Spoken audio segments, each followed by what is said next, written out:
Assalamualaikum warahmatullahi wabarakatuh. Halo teman-teman semuanya, kembali lagi bersama saya Asih Ngawi. Di video kali ini saya mau ngomong apa adanya ya, ngomong ke kalian blak-blakan.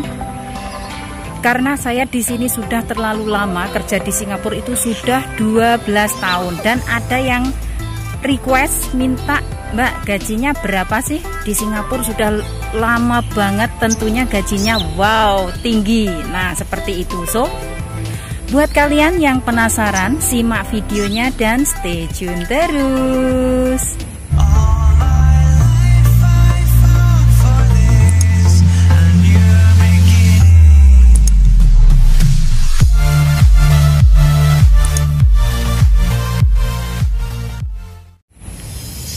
Nah teman-teman, kalau soal gaji kerja di Singapura ini sebagai PRT atau sebagai TKW ya, ini saya jelaskan secara detailnya. Oke, saya kan pertama kali masuk ke Singapura itu di tahun 2005. Nah di sana saya kerja ngikut orang Cina. Itu gaji saya pertama kali saya masuk Singapura itu, gaji saya itu hanya $280 teman-teman. Nah, dan pada saat itu kurs rupiahnya cuma 5.400 rupiah. Nah di sana saya bertahan 6 tahun ya. Tapi di setiap 2 tahun sekali majikan saya ngasih kenaikan gaji. Nah sebenarnya soal kenaikan gaji itu pun juga tergantung pada majikan, bukan tergantung pada agensi ya teman-teman. Dan di sana saya pertama kali masuk ke Singapura itu potongan gaji 8 bulan teman-teman. Nah selama 8 bulan itu saya menerima sisa gaji itu $5 teman-teman, bayangin. Dan pada waktu itu ya saya nggak ada HP, karena saya itu masih non ya, masih fresh. Jadi dari PT ngomong nggak boleh bawa HP, ya saya nurut, saya nggak bawa HP seperti itu. Itu waktu dulu ya teman-teman. Padahal di waktu dulu itu sudah ada yang namanya Facebook, tapi saya nggak ada HP itu selama 2 tahun di kontrak pertama, karena majikan bener-bener nggak ngasih HP ke saya. Tapi alhamdulillah walaupun nggak ngasih HP, majikan baik teman-teman ya. Saya di sana beli top up, yang namanya top upnya itu top up gado-gado namanya. Itu bisa buat telepon ke Indonesia dengan menggunakan kode ya. Jadi bisa lebih murah, tapi ya begitulah. Yang namanya top up itu kalau nggak pakai HP ya teman-teman, itu sinyalnya terputus-putus. Jadi kita ngomong apa nanti yang di Indonesia nggak nyambung ya. Tapi saya bertahan sampai 2 tahun. Saya kadang menggunakan telepon rumah. Saya kadang turun ke bawah, di bawah blok itu ada telepon kan. Di sana saya telepon ibu saya seperti itu. Nah itu di tahun 2005 dan terus sampai tahun 2011 ya teman-teman. Di akhir tahun 2011 itu gaji saya $340. Itu masih di satu majikan ya. Saya bertahan sampai 6 tahun. Nah selepas itu saya kembali lagi ke Singapura ini. Nah itu di tahun 2013 ya. 2013 gaji saya sudah $580. Itu juga ngikut dengan orang Cina. Akan tetapi di orang Cina ini yang kedua ini saya dikasih off day 1 kali saja. Jadi nggak setiap hari Minggu, karena ini adalah perjanjian antara agensi dan majikan dan juga saya ya, seperti itu. Kalau soal off day itu memang kesepakatan dari ketiga belah pihak, antara agensi, majikan dan juga kita sebagai TKW ya. Begitu teman-teman. Nah itu di tahun 2015 gaji saya $580 dengan 1 kali off day seperti itu. Oke. Dan di majikan yang terakhir kali ini gaji saya di kontrak yang pertama itu $600 teman-teman. $600 dengan off day, 4 kali off day. Setiap hari Minggu saya libur ya, seperti itu. Terus Di kontrak yang kedua, majikan saya ngasih kenaikan gaji $50. Jadi gaji saya itu adalah totalnya $650 ya. Saya di sini sudah 12 tahun, teman-teman. Bukan 11, tapi 12 tahun di Singapura. Gaji saya itu $650. Padahal yang di luar sana ya banyak sekali gaji yang lebih tinggi dibanding saya. Ada yang 750, ada yang $800, ada bahkan yang $1000 ya. Semua itu tergantung nasib masing-masing. Oke, jadi kita nggak boleh ngiri, teman-teman ya. Kalau kita ngiri, nanti yang ada malah kita sendiri yang rugi. Ya gimana nggak rugi? Kita pindah-pindah, tambah potongan lagi, terus kita harus menyesuaikan dengan keluarga majikan yang baru ya.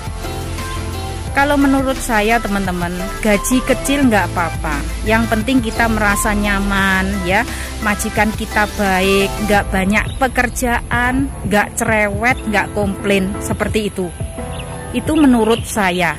Toh kalau gaji gede, kalau gaji kita besar tapi pekerjaan banyak, terus kurang istirahat, majikan cerewet, terus nggak ada jam istirahatnya sama sekali. Nah seperti itu resikonya kalau gaji besar seperti itu. Tapi nggak semuanya seperti yang saya omongkan ya teman-teman. Semuanya tergantung pada nasib masing-masing ya. Karena nasib seseorang itu nggak ada yang sama. Oke? Kita di luar negeri itu bekerja mengadu nasib ya. Yang namanya rezeki, yang namanya nasib itu sudah ada yang ngatur. Jadi kita di sini nggak boleh iri, nggak boleh ya temenku ini si Mbak A ini gajinya sudah $800, padahal di Singapura baru 8 tahun. Lah kok aku gajinya cuma segini, padahal aku di Singapura sudah bertahun-tahun di Singapura. Ada nih teman-teman ya, Mbak sebelah saya yang tinggalnya itu berdekatan dengan tempat tinggal saya. Dia di sini itu sudah 15 tahun, teman-teman. Tapi gaji dia itu baru $600, masih begitu. Karena apa? Karena majikannya baik, terus dia merasa nyaman, jadi dia itu nggak mau pindah majikan. Seperti itu, semua kebutuhan itu dicukupi oleh majikan. Jadi dia itu nggak mau pindah-pindah, teman-teman. Dia itu nggak mau memandang gaji gede, terus nanti bisa beli ini, beli itu, kayak gitu. Enggak ya, karena Mbak ini sudah merasa nyaman dengan majikannya. Jadi dia itu, nggak apa-apa, gaji kecil. Yang penting saya merasa nyaman, saya di sini enak, majikan saya baik, majikan saya nggak cerewet. Nah, seperti itu. Jadi buat teman-teman ya, buat yang tanya ke saya, Mbak, gaji di Singapura itu sebenarnya standarnya berapa sih?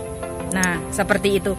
Kalau kalian mikir, kalau kalian ingin gaji gede, nah itu kalian harus milihnya jangan ke Singapura, teman-teman. Milihnya harus pergi ke Hong Kong atau pergi ke Taiwan, seperti itu. Karena standar gaji di Singapura itu ya segitu, teman-teman ya. Jadi kalian itu harus menerima, seperti saya ini nerimo loh teman-teman. Saya ini mau digaji berapa kayak gitu ya. Karena saya mikirnya di sini mungkin ini sudah rezeki saya segini. Ya saya tetap bersyukur, saya tetap mengucapkan alhamdulillah ya. Semoga berkah saja buat keluarga saya yang ada di Indonesia. Semoga ini bermanfaat ya.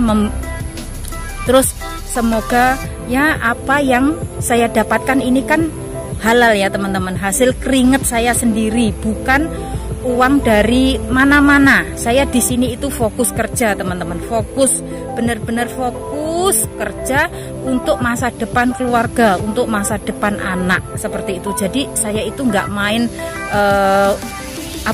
maksudnya saya itu di sini nggak macem-macem. Saya itu selalu fokusnya ke keluarga, seperti itu. Jadi biar hasil saya itu berkah, seperti itu ya.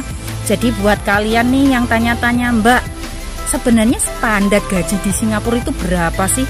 Nah ya seperti itu standarnya itu. Kalau yang masih buat non ya, kalau masih buat non standarnya $600 ya. Ada juga yang lebih, bahkan $630 karena majikan tidak ngasih off day, tidak ngasih libur, jadi kalian itu dibayar lebih ya, seperti itu. Jadi nanti kalau kalian itu pengen off day, pengen libur, pasti majikan akan motong gaji kalian, mungkin dipotong 20 atau dipotong 25, seperti itu ya teman-teman. Jadi kalian nih yang mau pengen gaji gede ya, pengen gajinya gede sekali ya, pergi saja, silahkan memilih pergi kerja ke Hong Kong ataupun ke Taiwan, karena standar gaji di Singapura ya seperti ini teman-teman ya.